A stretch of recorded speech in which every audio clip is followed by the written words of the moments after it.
Hello అండి, welcome to Sujiram world. ఈరోజు నేను అప్పటికప్పుడు సింపుల్గా చేసుకునే ఇన్స్టెంట్ దోశ రెసిపీ చూపిస్తాను. ఈ దోశల కోసం ఒక బౌల్లో ఒక గ్లాస్తో ఉప్మా రవ్వ వేసి ఇప్పుడు ఇందులో 2 గ్లాసుల వరకు వాటర్ వేసి ఈ రవ్వను 15 నిమిషాల వరకు నాననివ్వాలి.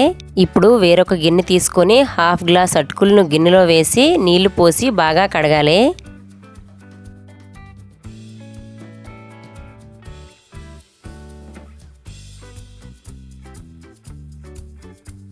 ఇప్పుడు ఇందులో నీళ్లను వంపేసి పావు గ్లాస్ వరకు పెరుగును వేయాలి. అంటే 1 కప్పు ఉప్మా రవ్వకు హాఫ్ కప్ అటుకులు, పావు కప్పు వరకు పుల్లని పెరుగు అన్నమాట.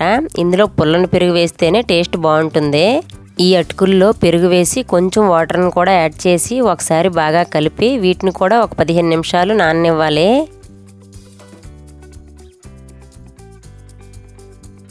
పదిహేను నిమిషాల తర్వాత మనం నానబెట్టుకున్న రవ్వ అటుకులు బాగా నానుతాయి.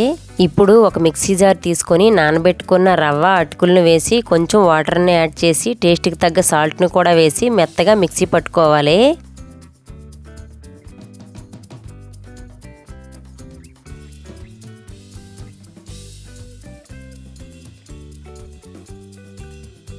ఇలా మెత్తగా మిక్సీ పట్టిన తర్వాత దీన్ని ఒక బౌల్లో వేసి బాగా కలుపుకొని దీన్ని పక్కన పెట్టుకోవాలి.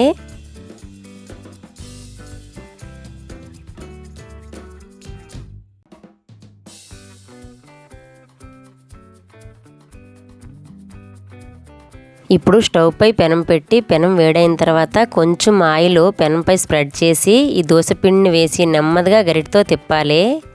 ఫస్ట్ దోశ కాబట్టి దోశ పెనంపై ఆయిల్ స్ప్రెడ్ చేశాను. తర్వాత నుంచి ఆయిల్ వేయనవసరం లేదు. ఒకవేళ మీరు వేయాలి అనుకుంటే దోశ పైన కూడా వేసుకోవచ్చు ఆయిల్. ఈ దోశను వేసేటప్పుడు నార్మల్ దోశలాగా ఫాస్ట్గా తిప్పొద్దు. అలాగే మామూలు దోశ అంత పలచగా కాకుండా కొంచెం మందంగా వేసుకోవాలి ఈ దోశలో. ఇలా దోశ ఒకవైపు కాలిన తర్వాత రెండో వైపు కూడా తిప్పి కాల్చుకోవాలి.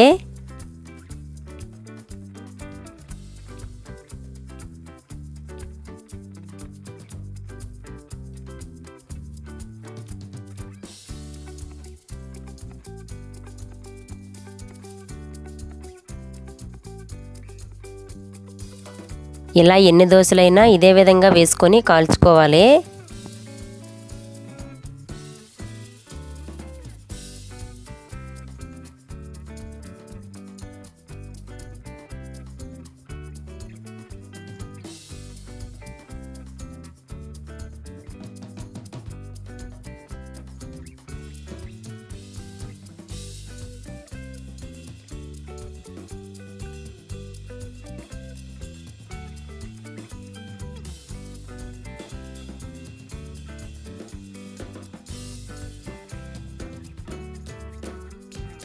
ఈ దోశలు టమాటా చట్నీ, పల్లీ చట్నీ ఇలా ఏ చట్నీతో తిన్నా బాగుంటాయి.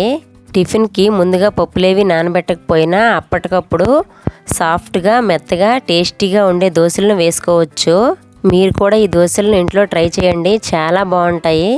అలాగే వీడియో కనుక నచ్చినట్లయితే లైక్ చేసి షేర్ చేసి మన ఛానల్ను సబ్స్క్రైబ్ చేసుకొని సపోర్ట్ చేయండి.